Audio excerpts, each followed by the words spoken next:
Leftovers Season 2 is over, but we're just getting started talking about The Leftovers Season 3. It's officially happening. We did it, everybody. Hello, guys. I'm Josh Wigler. Welcome back to Post Show Recaps, our third round of Leftovers podcasting this week. Hopefully this is actually live as opposed to Sunday night. We are live here now, talking about We Live Here Now and talking about the future of The Leftovers now that it has officially been greenlit for Season 3. I'm here with Antonio Mazzaro, my main man. Antonio, how are you doing? What's up, Josh? I'm very happy we're getting a Season 3 of The Leftovers, and I'm even more happy that we have Rob and AJ here to talk to us today, not to spoil your next introductions. Yeah, well, you absolutely just did, so let's just get into it. But we've got AJ Mass here, who has co-anchored episodes of The Leftovers in the past. AJ, how's it going? AJ, can you hear me? I can. Can you hear me? Yeah, I can hear you now. Welcome back to the show. It's psyched to have you on here. I didn't depart. Don't worry. I'm still here. I thought maybe you were on God's tongue, AJ. Yeah, we just can't understand what he's saying. Yeah. But I'm excited to figure out what this guy is saying. Rob Cesternino, who is obviously the main man here in RHAP and Post Show Recaps, who is a sudden arrival to The Leftovers. Rob, welcome to our dojo, or our hotel, I suppose. Thank you. It's so nice to be here. I feel like that AJ and I are basically like the John and Erica of Season 2, that we have just now joined the cast here for this conversation. Does that mean AJ is just going to secretly run out on you, or desire to run out on you? Yes. He was going to leave the whole time, and I'm going to shoot one of you two by the end of this. Yeah, I'm the Erica because you couldn't hear what I was saying, or wait, no, shouldn't I be the one hearing problem? Because you buried a bird right before we started this. Right. I hope the bird survives. I don't know if we've got those kinds of magic powers. But yeah, this is exciting, really fun. This is our third Leftovers podcast that we're doing here on Post Show Recaps this week. If you haven't checked out everything that we've been doing already, go to postshowrecaps.com/leftovers. iTunes, you can subscribe to all of our Leftovers stuff there. We had a reaction show on Sunday night after the finale. Antonio and I recorded an epic 2-hour feedback show with your feedback fueling our conversation. And I don't think that we expected to do another Leftovers podcast quite so soon. We definitely wanted to get AJ and Rob's take on the season, and it kind of just all fell together that the Season 3 renewal news came like 5 hours after Antonio and I hung up on each other. So that happened pretty fast. That escalated quickly, Antonio. Yeah, it really did, and we were immediately kind of old news by the time that went up, which is fine with me because happy to get the news about the renewal of The Leftovers so soon. Damon Lindelof had promised we would probably hear something by the end of the year, but we heard it by the end of the week, which is even better. Yeah. So AJ, you've been on the podcast this season already. We haven't heard from you in a few episodes. Can you just give your take on how you thought that the season wrapped up? Thoughts on the fact that Season 3 is coming up? What's just your overall Leftovers mood right now? It's very, very positive. I mean, I thought that there wasn't a bad episode in Season 2. I thought every episode just had such compelling stuff, and by the time Kevin arrives back at his second stay at the Assassin Hotel, I mean, I was just over the moon. I just blurted out, "That's freaking brilliant!" Like, I rarely shout at my TV, but I was just like over the moon at how well that episode played. Just the music for this episode, with Max Richter's score and the instrumental version of the Pixies song, it just was just a great momentum to the finale, and I just loved it, every second of it. Rob, you're new to The Leftovers. First off, how did that experience go for you, binging the entire series basically in the course of what, like a week and a half? Yeah, it was great. I really enjoyed it, and I feel like that is probably a show. And there's so many shows that are probably better on the binge. I think that there's probably few shows that you could say are better on the week to week than on the binge. And even if you had an episode, I know that Josh is not a fan of like the Holy Wayne stuff from season 1, but then it's over, and then you move on to the next episode, and it wasn't like you had to sit and dwell on a week of like, where is this show going? What is the direction of that? So I think that you could sort of like get through any of the rough patches, and then just to have like, basically I was watching about like an episode and a half a day for about a period of a week and a half as I was like up in the middle of the night with a newborn, and it was very fun. It was a very immersive experience with baby Lily in terms of like what the characters were going through with having to watch her. So I really did love it and you know, I didn't find it to be you know, super depressing or anything like that. It was just really a great show. Maybe not since Breaking Bad have I binge watched a show that I enjoyed this much. That's awesome. And one of the things that you said to me when you were talking about watching the show was when Antonio and we recorded our Leftovers for Newbies podcast, and we talked about, you know, give it some time. It takes a little while for the show to heat up. If you get to episode 6 and you're not loving the show, maybe it's just not for you. But you had said to me that even early on, those episodes weren't much of a slog for you. Yeah, I think that once you get past episode 3 in the first season, I think then that's sort of like all systems go. Yeah, because you had said that you know that these characters are building towards something big, so you can start getting invested in them now, even if the show doesn't feel entirely fully formed right away. Right. For me, somebody who has like friends that I trust their opinion of greatly, saying like, no, this show is really good. It wasn't really a leap of faith for me. It was sort of like, other people have already walked across the invisible bridge before, so I kind of knew that it was there, and I didn't have to be that first person to take that leap of faith into the abyss. So I sort of knew there was safety on the other side, and it was a good, it's an easy rewatch, especially to binge watch a show like this where you're only talking about 2 seasons of 10 episodes. Like, there's so many shows that it's like, hey, binge watch The West Wing. It's like, sorry, Antonio, there's too many episodes there. Yeah, I understand. This is easy. This is 20 episodes is a nice, it was only 19 for me, ultimately. Yeah, and we're happy to have provided you the leap of science, Rob, and it's much easier there to know where the bridge is. Yeah. Absolutely. All right, so let's talk about season 3. Let's start opening up the door on that. This was a really awesome thing that happened yesterday. I was out to lunch. I was not in a great mood for a variety of reasons, and I just opened up my phone and was starting to get slammed with Twitter notifications being like, hey, your podcast has been renewed. So it was a very exciting way to get the news that The Leftovers was coming back. I had kind of been emotionally preparing myself for the fact that it was probably not coming back. It wasn't a show that was widely viewed. It didn't seem like it had the numbers to back it up. But if you're judging based solely on critical acclaim, it couldn't get better than what we got. So Antonio, what was your reaction when you found out that season 3 was happening? Yeah, basically the same thing. HBO has kind of it's been sort of hit and miss with really good shows and renewal in the last couple of years. They had the show Luck, which was getting really good and had a great cast, but they had some issues with some killing horses of animals. Yeah.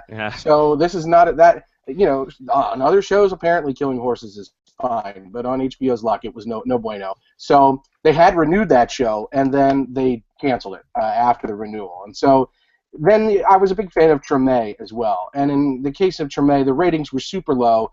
They did get a full 3 seasons of 10 episodes, but after the 3rd season, and this is a David Simon show, creator of The Wire, HBO wanted to stay in the David Simon business. They've since made a miniseries with him, but they only gave him a small budget for Treme season 4 to kind of wrap everything up, and that was only 5 episodes. So really, I thought just about anything could be on the table here. We could see, and there's other examples, obviously, that I'm not going to mention about times when HBO has maybe slowly killed a show or soft renewed and then canceled a show or changed their mind.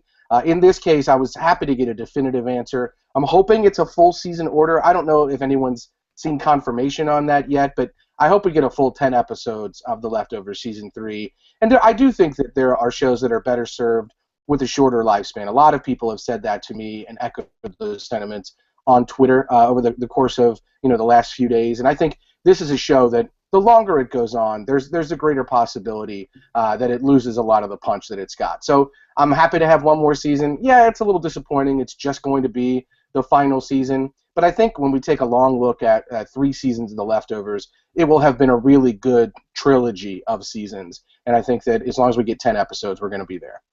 AJ, what's your take on the fact that this is going to be the final season of The Leftovers? Yay, renewal, but also boo, it's going to be the final season, or are you excited that it's going to be something that they can end it out on their own terms?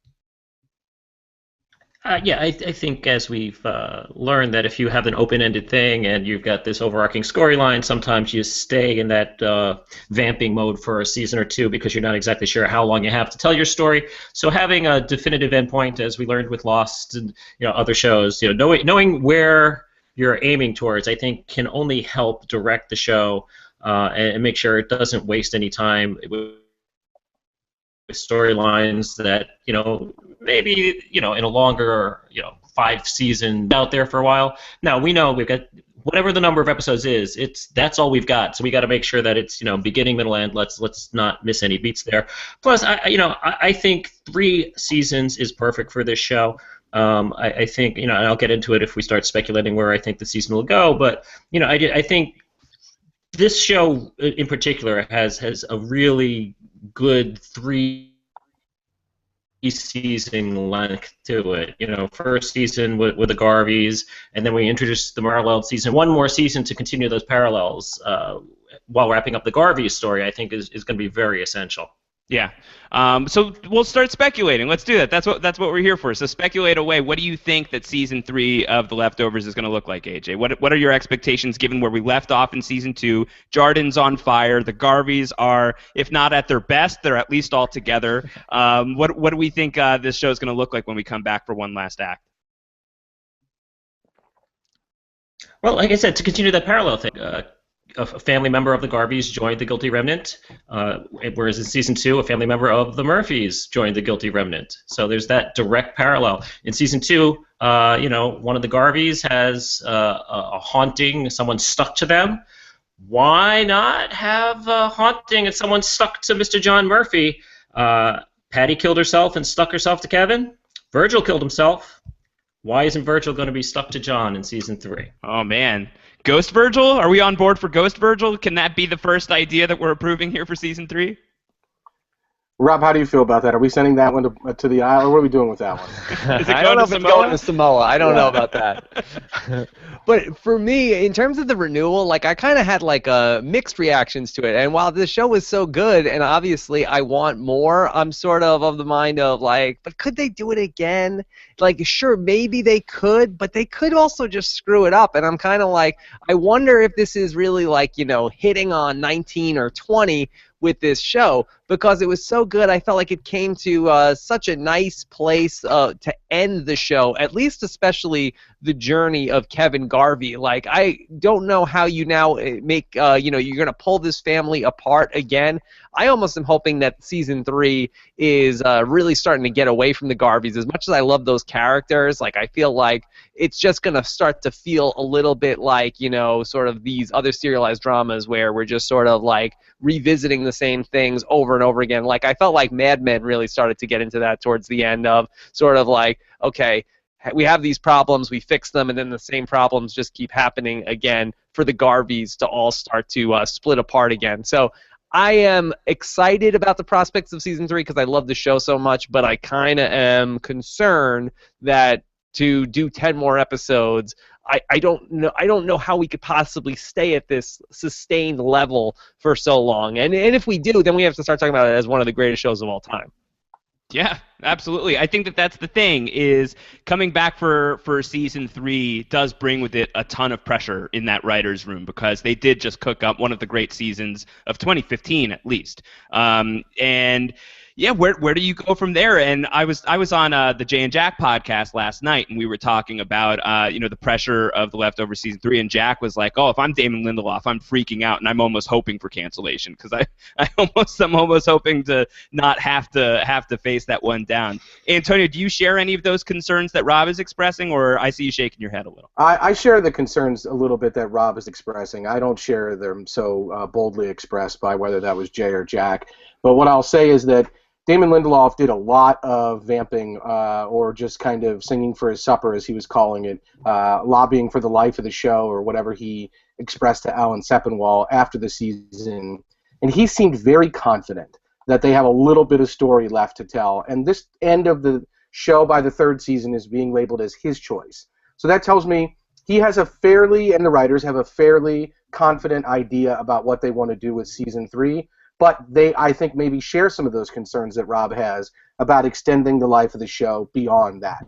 And that's why, if it's by their choice, they're not going to do this thing where maybe it's our final season, maybe it's not. Mike Schur is the showrunner and co-creator of Parks and Recreation. That was one of my favorite shows that at least 5 times throughout the length of its run had to create a season finale that had to double as a series finale. And that is high wire work. It's very difficult stuff to do. And I know that on a show like The Leftovers, it's probably even more difficult than it would be on a sitcom like Parks and Rec. So I'm sure Damon Lindelof is not interested in trying to perform that jujitsu on a season-by-season basis. And I think knowing that we've got one more season, I'm very confident that they can do a 10-episode season that doesn't detract from what they've done and that doesn't play out any of their jokes, or not jokes, but any of their motifs or things that they've established. I mean, we might get a reference to International Assassin again, for example. Maybe we'll get a full episode, but I don't really think that we're going to get it to the point where we wear it out as a gimmick or it takes away from the previous episodes. I think Damon Lindelof is very cognizant of that fact and is very motivated to continue telling the stories that they're already talking about telling. So I'm confident the show can do one more. Beyond that, I think we would start to run into possibilities of greater problems. Right. AJ, how about you? Any reservations whatsoever about there being a season 3, or do you feel pretty confident in the ability of the show to repeat what it just did, or at least come close to it? Well, I mean, as someone who actually went into the theaters and watched episode 1 of Star Wars when it came out, I mean, certainly I know that expectations are a horrible, horrible thing to have to live up to. So, yeah, certainly. Oh, my God, we're 1 week away to the day from where's children reliving that exact experience? Yeah, Gar Gar Binks. Oh, God, no. Oh, jeez. Yeah, I think that's what really call a pacifier. Great regulations in Miracle, and suddenly the dog comes back. Oh, I talking now. Misa talk. That would be bad. It's a Pat 11. Yeah, I'm thinking of joining the Guilty Remnant. All right, I want The Leftovers to be canceled now. You guys. Thanks. Good job, guys. We're done.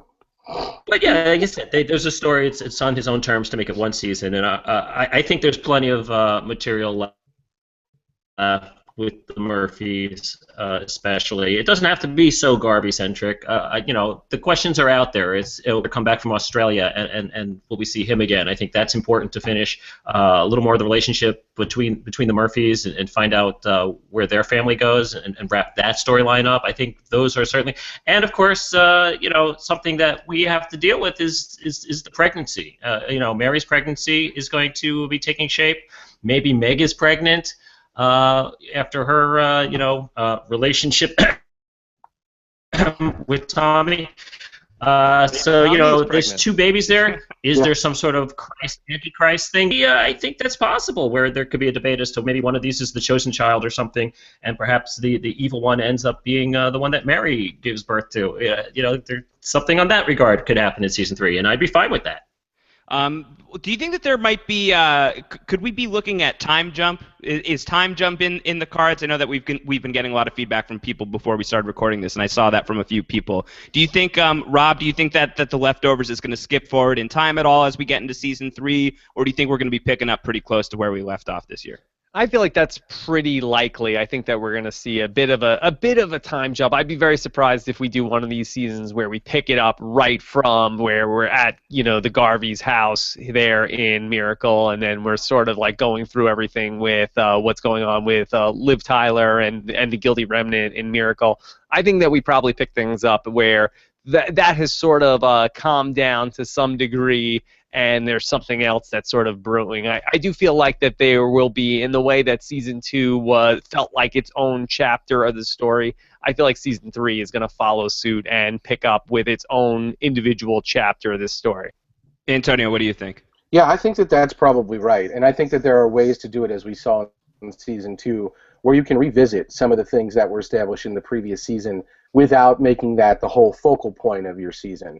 And I will say that I think there is a lot to be done and said about what happens in Miracle after kind of the Merrick Hill Valley, as we've talked about, like the alternate 1985 world where all the McPoyles, all the people from Outer Miracle are now inside the town, setting things on fire, doing beer shots, just like causing problems and wreaking havoc. There's some of that. Is that a full season, though?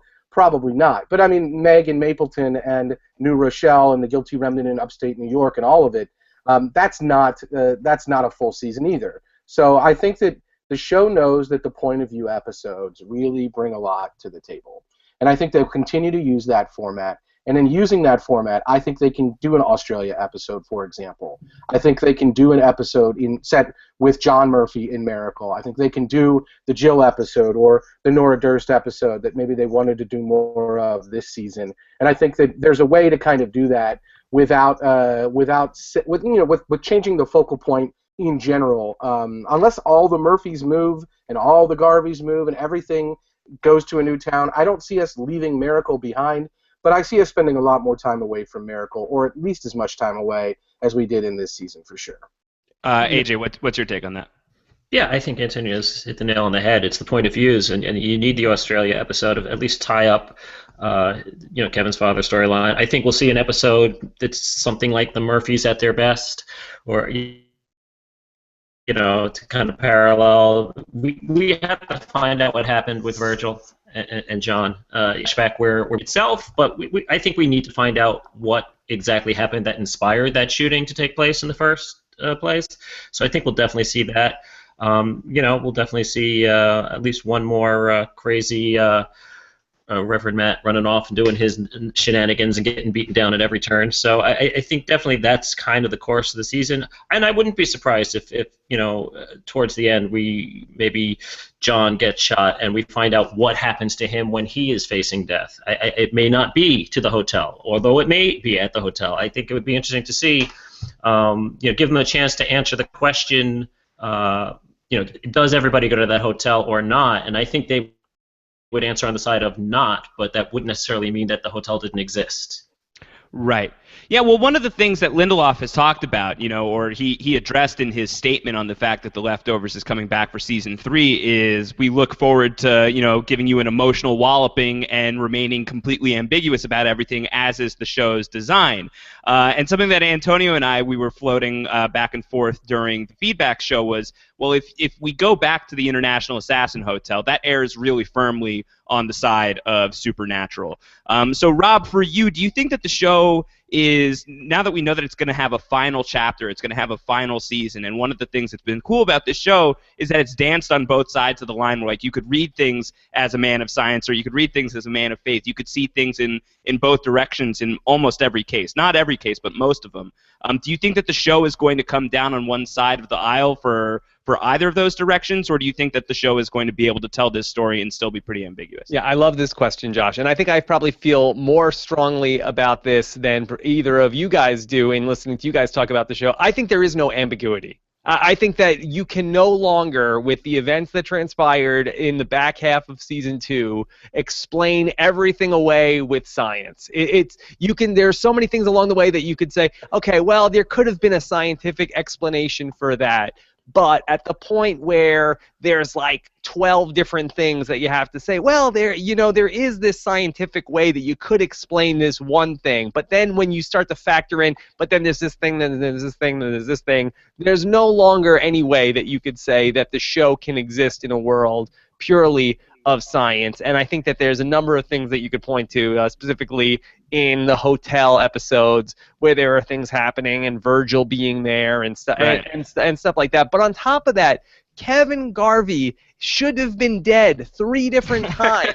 That there's a miracle that happens where he is trying to kill himself. He's under the water with a cinder block. The water goes away. And sure, I guess you could explain away, oh, well, there's fracking that happens and there's earthquakes in that area. Okay, but fine. Okay, fine. And then also that that he ends up coming back from the dead for no good reason. I mean, he never gets the shot to the heart that's supposed to revive him.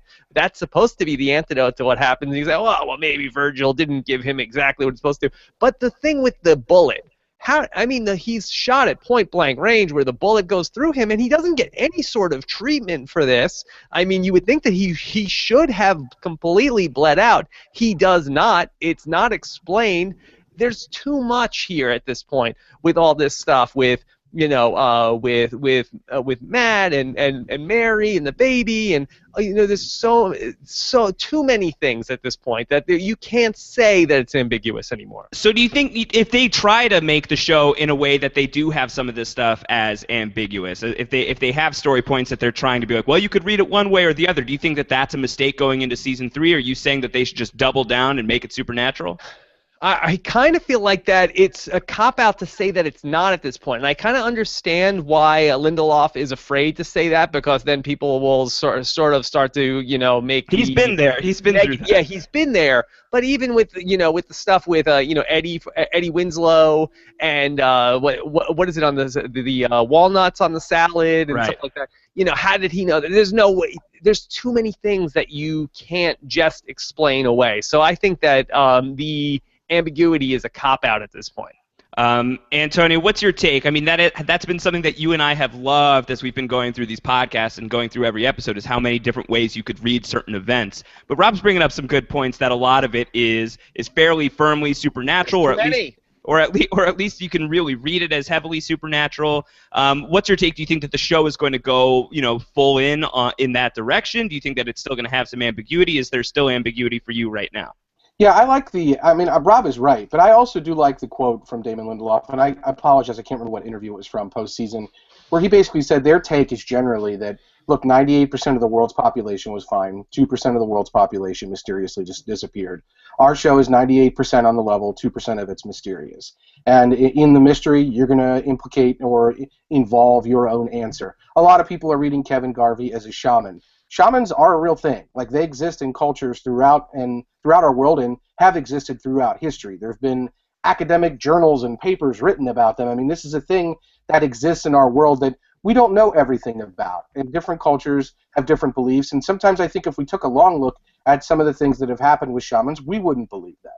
And I do think that there are things in our world, like psychics, for example, that some people can't really explain. A lot of the times, if you're talking about the Long Island Medium or people like that, like we've talked about on this podcast, yeah, some of that stuff is hokum, and you can look into it and you can say, oh, well, they knew who was coming, they did their research, they planted people, whatever, or they say broad enough things. But in the Eddie Winslow case, walnuts is pretty specific. Yeah. So I do think there are some things in our world that we just can't explain, even though we're in modern times, even though we know a ton about science. There are some things that don't make sense to us, and probably won't. And maybe in 100 years, new elements will be discovered or new scientific methods will be used, and they'll be like, can you believe back then that people thought X was this when Y is obviously true now?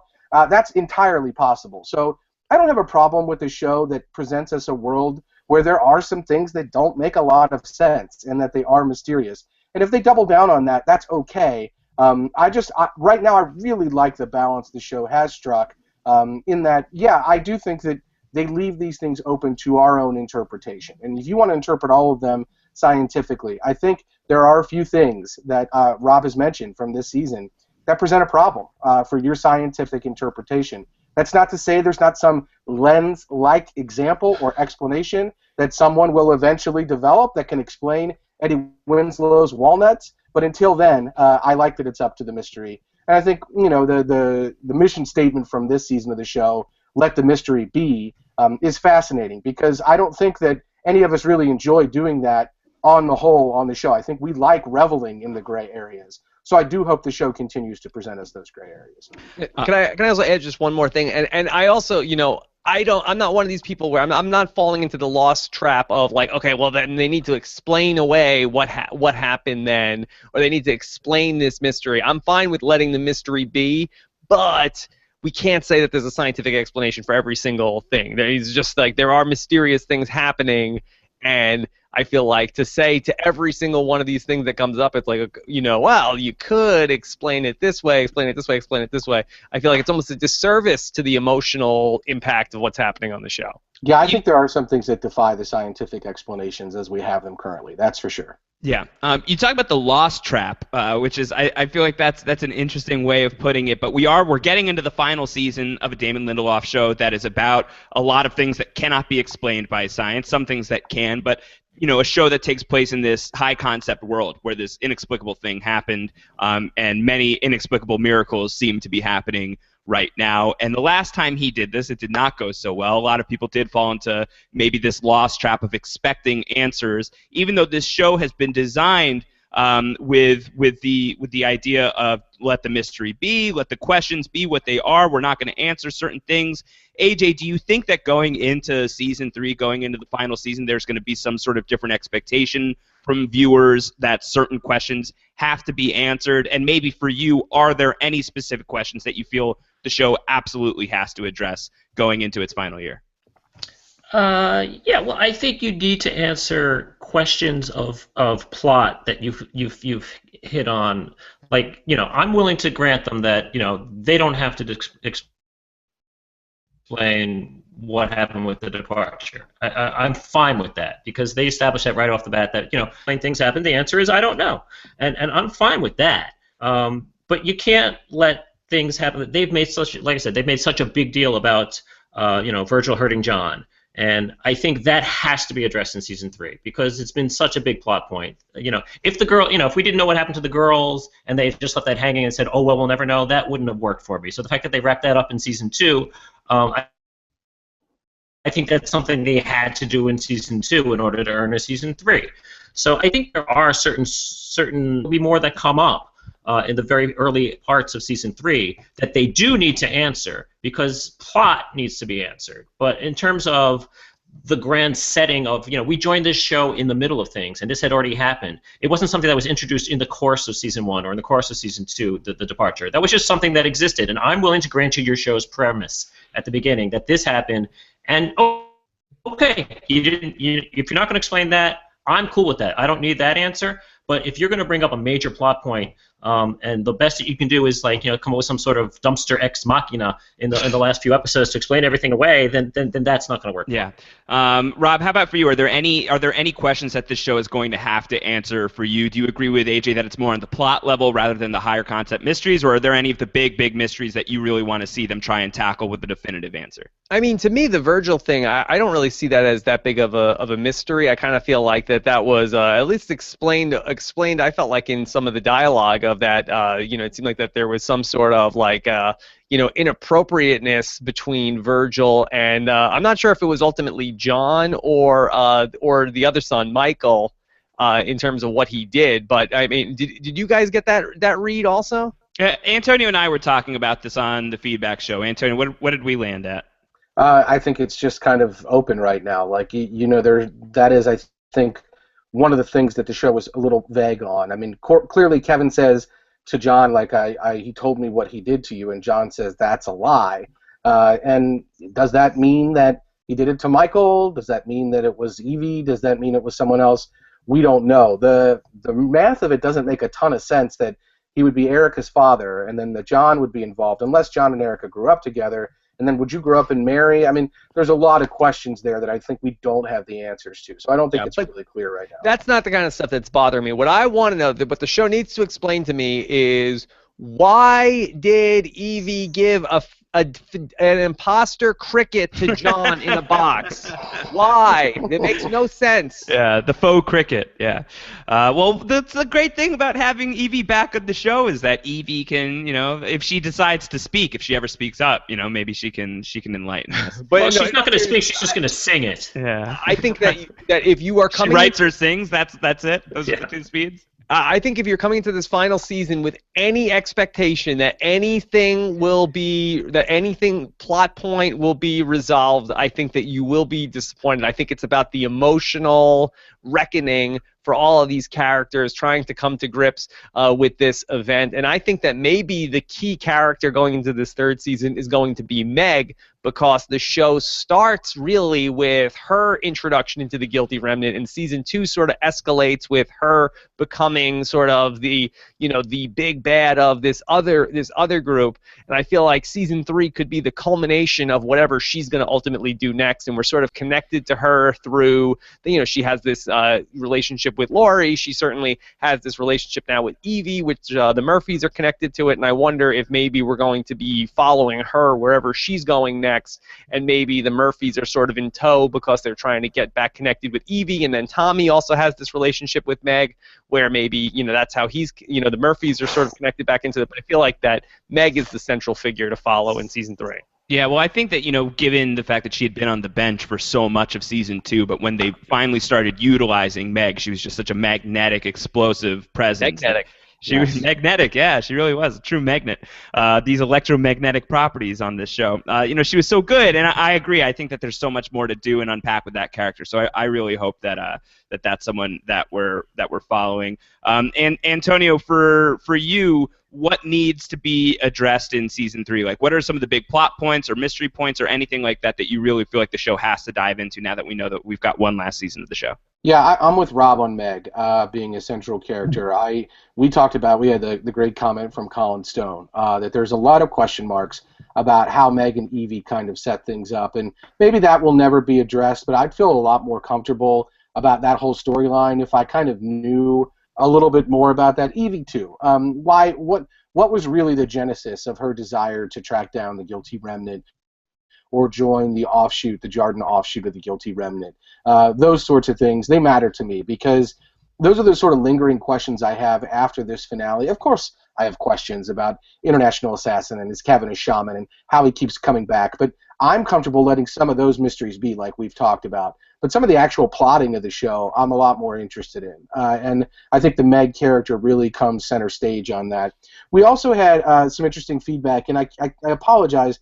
I can't remember what post it was on or who said it. One of our listeners posted this, that they really hope the show doesn't detract into a love triangle between Kevin and Nora and Laurie, and I really echo that. I think that was a comment from Marshall Kistner on our Facebook page. Yeah, and so I agree with Marshall on that. That's something I wouldn't want to see. I do want to see a lot more in terms of Kevin and Nora. I want to know, is Kevin going to go and tell Nora everything that's happened to him in the last kind of 3 days of the show, or is he going to be vague?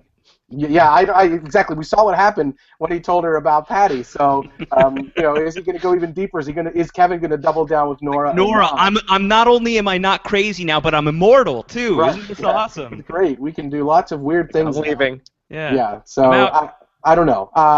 So I'm interested to see Kevin and Nora. I really I don't know that Laurie coming into the mix changes things. Is Kevin really over Laurie? I'm worried about that because I agree with Marshall. Like, if they don't handle that correctly, that could descend into something I really don't want to see the show do. But I do want to see the Kevin and Nora kind of relationship continue to progress, and especially in light of what they've both experienced in the last few days. Yeah. No, I think that's great. Lost did the love triangle thing not very successfully. That was one of the biggest maligned points against Lost. So hopefully that's a lesson that Lindelof took away from it. AJ, for you, how about some characters that you really want to follow up on going into season 3? Who are some of the people that you're really interested in focusing on? I like the relationship with Jill and the younger Murphy kid. I think that was an interesting relationship that didn't get a lot of time. I'd like to see them interact a little bit more, especially since all the circumstances have changed with their families. They can kind of relate to each other, and a little bit more of the Jill Laurie relationship. If Laurie is going to have any connection to the season, I think that's the in. Trying to rebuild her relationship with her daughter. So I think Jill as a fulcrum would be a really interesting part of the season. One character at all, we all love her, but I don't want to see Patty's doppelganger show up. I don't want to see, Come on. No, I'm sorry. Maybe it's me, Maddie Levin, Patty's twin. Maybe as a throwaway joke gag in one episode, one scene, maybe. But so good. Because that's a great. But I think if we end that, I'm fine with it. But other than that, I think Jill is the fulcrum for me. We're obviously going to see a bit more Mary. She was for half the season, so let's see what she can do with it, with a little bit of acting and some actual dialogue. Other than where's Matt? Where's Matt? Rob, a lot of people are obviously so pumped that you watched The Leftovers and you haven't gotten to give your take on it yet. Who are some of the characters in the show that you really responded to? See, the characters, there's so many characters. I'm actually, I'm kind of good with not exploring the Jill thing. And Jill, she's a great actress, very, very pretty young woman, but, I kind of feel like that she's never really had a storyline that I've been interested in, except when her friend was sleeping over all the time. And it was like a will they or won't they with Mr. Garvey. Or did I was interested in that storyline. But that being said, I kind of feel like that. Just going back to Meg again, I almost feel like could we potentially see like a bit of like a Hannibal or like Silence of the Lambs type thing, where Laurie is the person that was in the know, in the guilty remnant, and maybe she's the person where it's like the Murphys look at her, it's like, hey, you were able to get out. Could you be the person to help get Evie out and talk some sense into her? And she has that connection with Meg. And then I wonder if that's sort of like the way to keep, because I feel like Laurie has nothing to do at this point if you're not using her in some way to, because I mean, obviously I don't think we're going to get, Kevin and Laurie back together. We're so invested. Everybody loves Nora. And so Nora then has nothing to do if she's not going to be with Kevin. So I kind of feel like that if you could use Laurie to sort of be the connective tissue to sort of be trying to pry Evie back to the Murphys, and then also sort of like be following what Meg is doing. I think that's sort of a good way to sort of keep all of these people in play for season 3. That's awesome. I love the idea of Laurie having to kind of bring Evie back, and I feel like we need some really good scenes with Laurie and Meg. I feel like that's Evie, really what we need you to do is to hug my son Tommy. Yes. Yeah. That's all you need to do. Or Laurie has to hit Evie with the car, maybe. Right. Yeah. Yeah, that'd be really good. All right. What else should we start diving into some of the questions from you guys that we've got here? Yeah, that sounds good. Let's do that. Edwin Johnson had a good one. Might we see a different main character take the journey to the International Assassin Hotel? Let's go around the horn. Antonio, do you think we're going back to the hotel? Well, is that the rap song by In Too Deep, Josh? No, I think that it's possible that we will see the hotel again. We talked a lot on our feedback show about how Lindelof in his New York Times Q&A sort of suggested that the woman who's speaking Spanish in Kevin's first International Assassin experience is sort of key to what their perception of the International Assassin world is. And we talked about how that woman probably is unrelated to Kevin and maybe is on her own sort of journey. And so that this is a place where multiple people can go or end up. So I think that at least it seems on the surface like the breadcrumb trail is the show has established that this is a world that isn't just Kevin's, that this is a world where other people can enter. And so I think that it's possible we see another character end up there. I don't know if that will be through choice, like AJ suggested, which I think would be really interesting with Virgil being stuck to John. But I think that I don't think we are. I wouldn't have a problem if we ended up there again. I think that it's potentially problematic if the show uses it as a crutch. This isn't Cheers where they're feuding with Gary's Bar every year and we're going to have International Assassin every season. But if we have some hints of that or some version of that, I think that would be great. And I think John would be a perfect candidate to do it. Yeah. AJ, what's your take? Do you think we're going back to the hotel? We kind of poo-pooed Ghost Virgil, but I love Ghost Virgil. I think that's a great idea. Like I said, I think to me, even if there is no Ghost Virgil, I think that if someone is going to go to the hotel, it'll be John, and with Kevin going as his guide, because we know that Kevin can go there many, many times, and he still has 2 more outfits to wear. So yeah, that's right. Rob, what did you think of International Assassin? Just the episode and the concept. I loved it. I hope that we flash back to Patty on Jeopardy. I really love that. One of my takeaways from that episode that I didn't hear anybody talk about or read about when Patty talks about how when she was on Jeopardy and the person who was the returning champion didn't speak to her and that was so powerful. Was that the genesis of the no speaking from the guilty remnant? Was just this random guy just happened to be in the green room not talking to Patty and she built a whole philosophy around this? Yeah, someone track that guy down because he started something. Maybe he's. Yeah. Maybe and is that why she writes the things down? It's just like Final Jeopardy. I'm surprised that they're not all like answering like, who are you? Right. Yeah, or is it the meta idea that the show presents you answers in the form of question? Right. Ooh, I like that. But that being said, in terms of will we go back to the hotel? I say that I would say if Kevin goes back to the hotel and ultimately dies in season 3, I am very okay with that. But if any other character goes to the hotel, the International Assassin Hotel, it is Jump the Shark.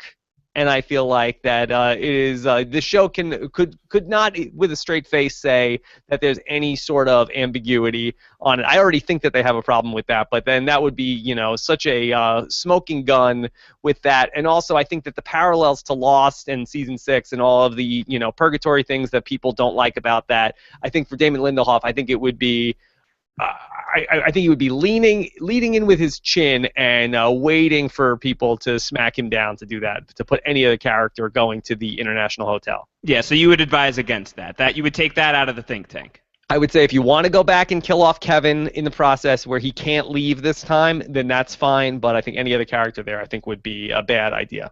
Aaron Cockrell wrote in and said, might we see the gang heading to Australia next season? It feels like with so much Australia happening throughout, just as like little mentions here and there throughout season 2, with the fact that Kevin's father was there. AJ, do you feel like how much Australia do we have to do? It feels like we have to do some, but does it have to be a full season? Does it have to be an episode? What do you think is the appropriate amount of Australian action? I think it's episode 1.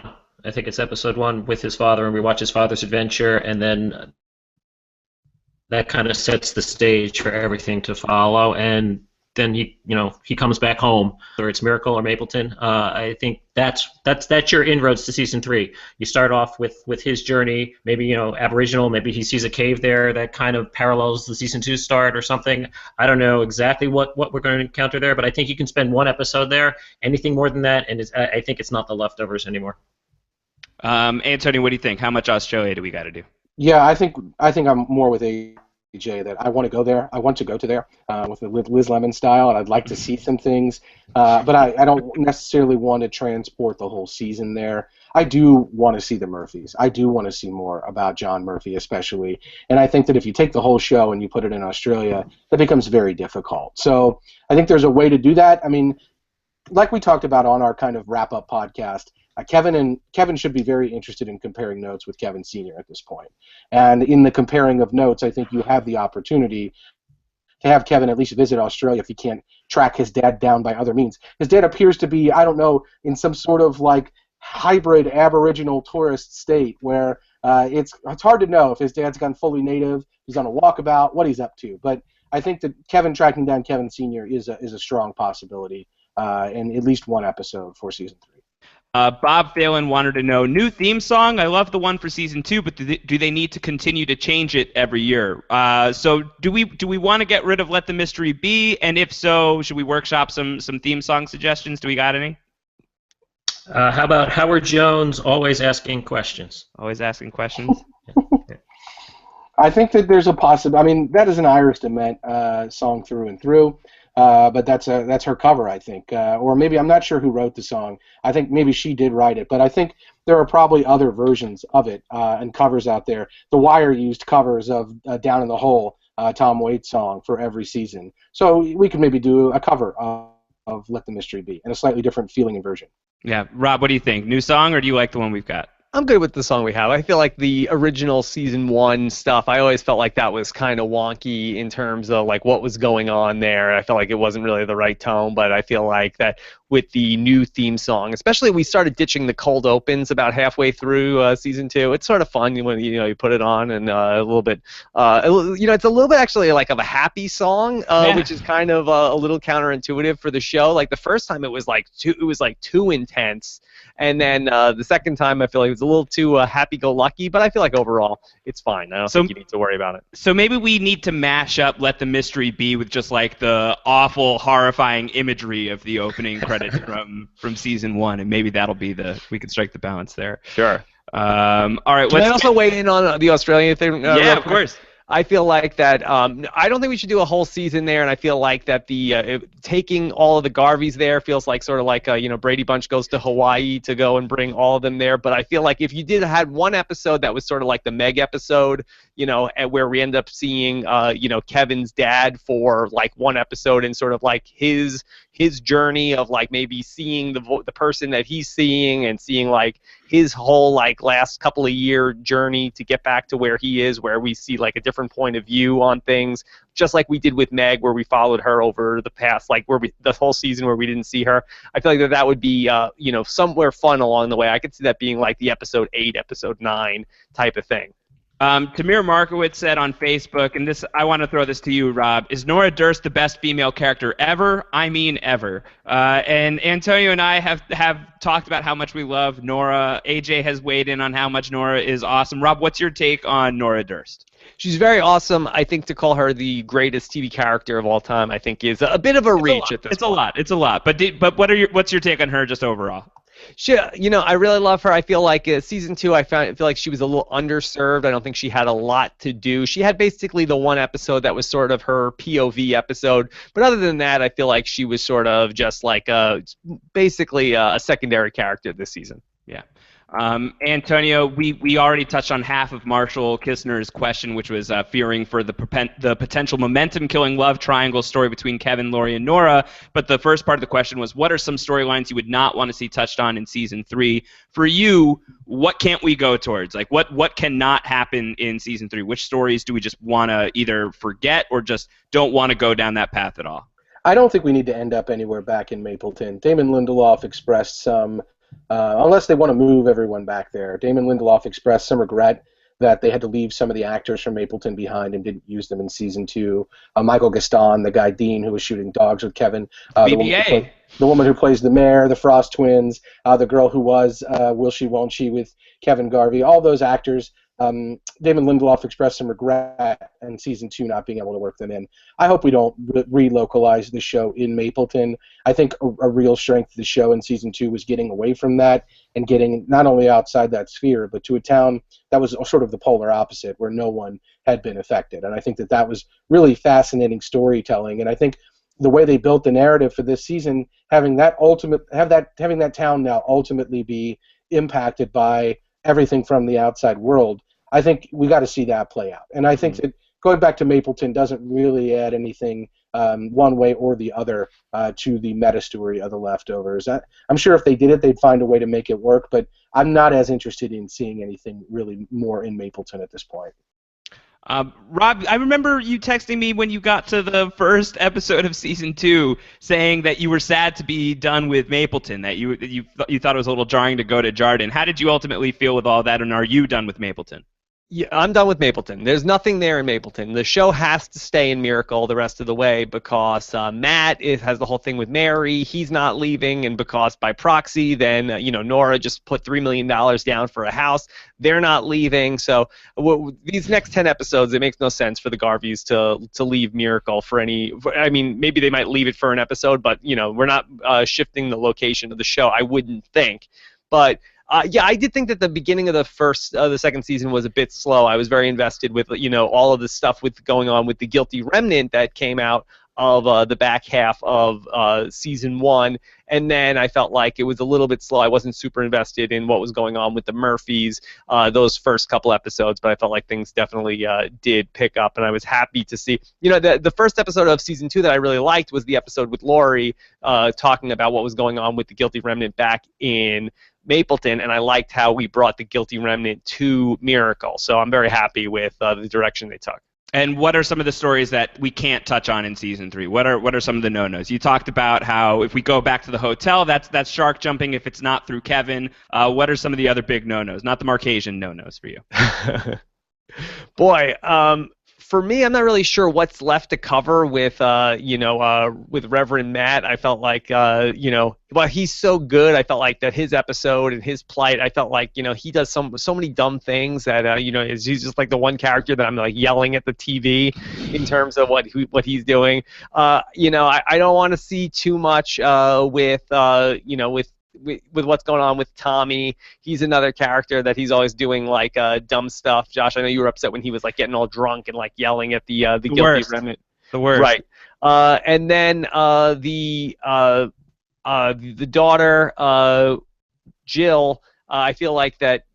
Her love story. I don't want to see too much going on there with that. I feel like we've only got 10 episodes. Let's not mess around too much with all the kids on the show. AJ, what are your no-nos? What don't you want us to get into when we go to season 3? Yeah, I just don't think we need to do any of the scientists, who bought Nora's house or, any of that stuff. I think if you're going to take the stand as the creator of the show and say we're not going to answer these questions, then let's not even bring it up in the final season. We understand people are looking into it. I don't need to spend any time on that.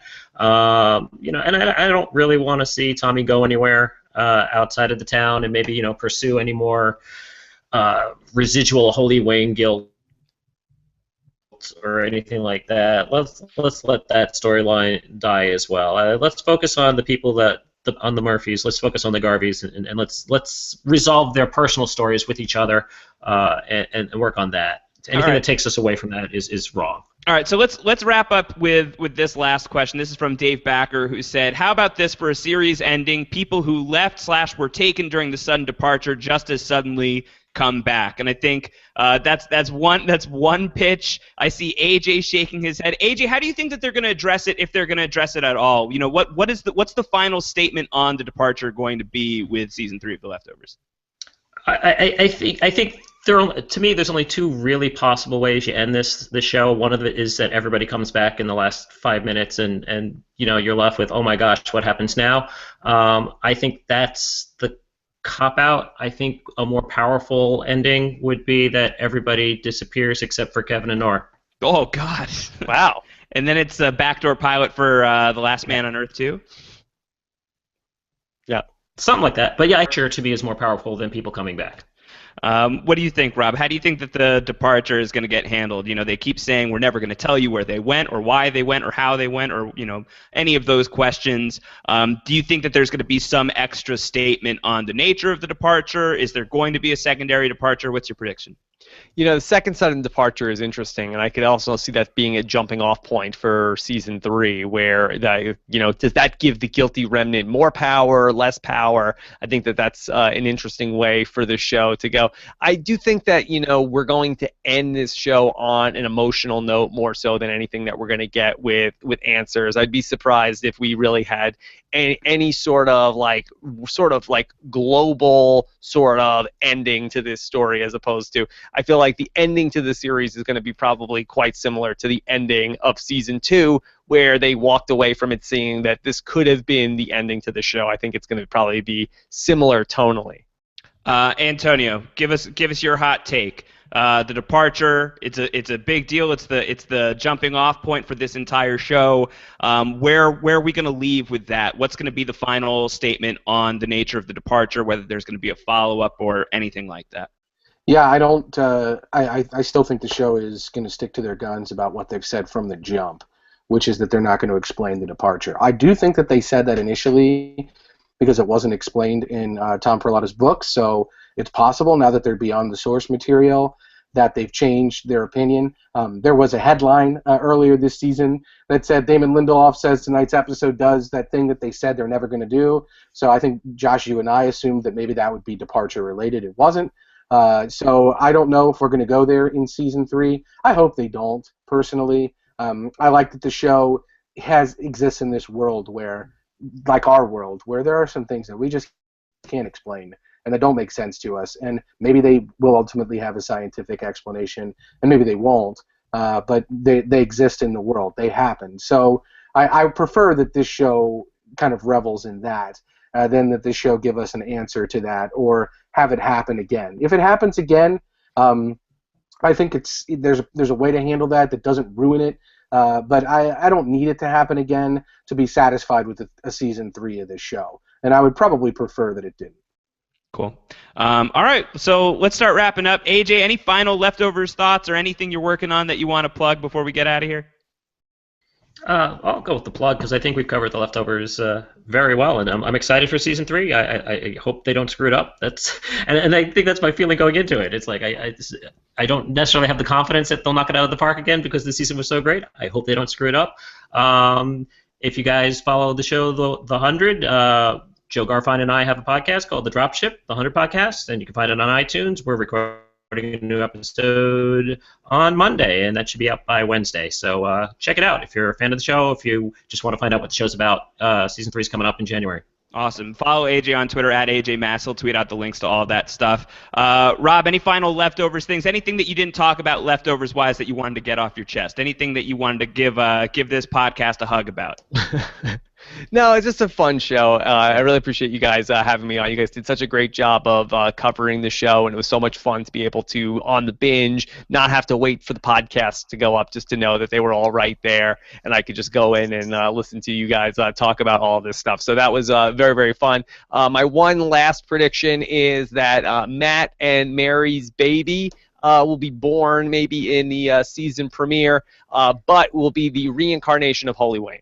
Oh no, no! Yes, and then it'll really make like a whole battle over religion between Matt and Holy Wayne as his son.